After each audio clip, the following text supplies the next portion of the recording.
I'm talking to you on one of those Japanese wind telephones. Yeah, it's wireless.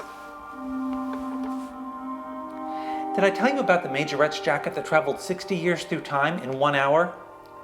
I guess I didn't because it just happened. My psychic cousin is now 80, but when she was in a marching band at age 17, she took her Majorette's jacket to the 1 hour dry cleaner. Just before the jacket was ready to be picked up, her father suddenly passed away.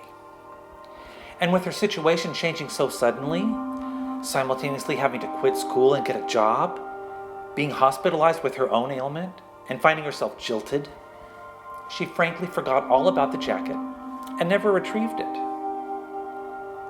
As the years went by, she married and brought 2 sons into the world, and between her new last name and relocation, it would have been even more difficult for the dry cleaner to track her down. 40 years ago, the dry cleaner went out of business. But that jacket didn't merely vanish into thin air just because it was forgotten and seemingly suspended in time. Where did it? How did it?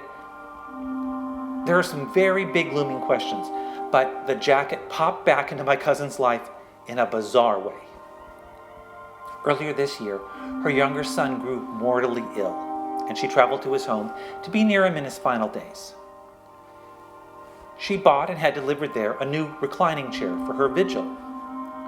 Across the back of the chair, she had laid a quilt to lean against.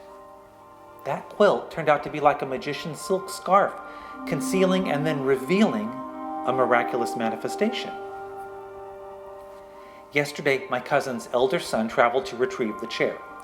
When he brought it back to her, he pulled away the quilt and discovered the Majorette's jacket beneath it, still in the clear plastic sleeve that dry cleaners use, with a 1 hour tag pinned to the shoulder.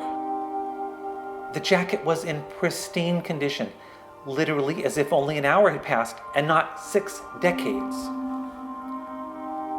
How did the jacket find its way to that chair in her younger son's house?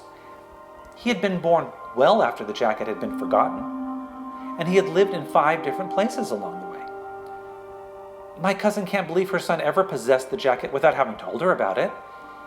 It seems impossible that the dry cleaner, shuttered for 40 years, would have sent the jacket to him.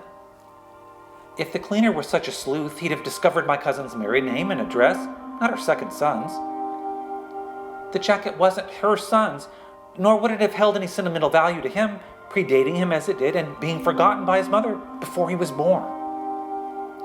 The chair was brand new, the quilt was laid over its bare back, and then the jacket, on a hanger with a large metal hook my cousin would have felt had it always been beneath the quilt. Then the jacket returned itself to my cousin.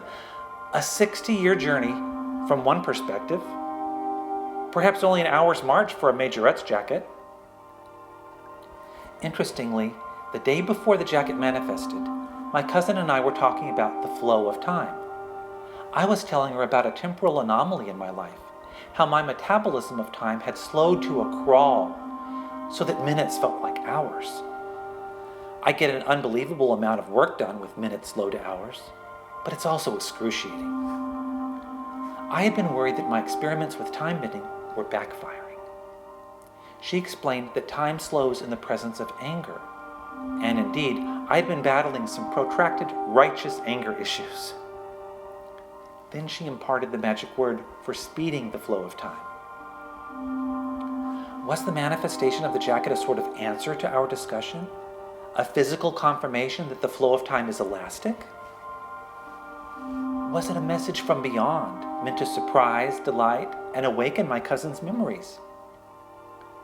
As the jacket ties back to the death of her father, does the manifestation mark the fruition of a cycle in her astrological chart? Does the jacket symbolize the reunion of her son with her father in the afterlife? 2 of her son's last words to her were that he was taking his journey in baby steps. So with the marching jacket, is he communicating that those baby steps have progressed into the strides of a parade? Now I'm picturing a shed snakeskin, and how one can't and shouldn't wish to fit into old, discarded clothes. Is there a rational explanation for the jacket's manifestation? Spiritual demonstrations can certainly employ human hands or otherwise physical mechanisms to play themselves out. Would knowing exactly how the jacket suddenly appeared after 60 years make any difference, when there are so many rich imponderables to consider? As with a feat of theatrical magic, knowing the exact mechanics is likely to demystify in a detrimental way, robbing one of a higher experience or insight or appreciation.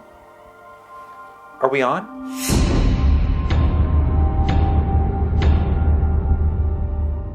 Almost live, it's Professor Oddfellow's Penetralia.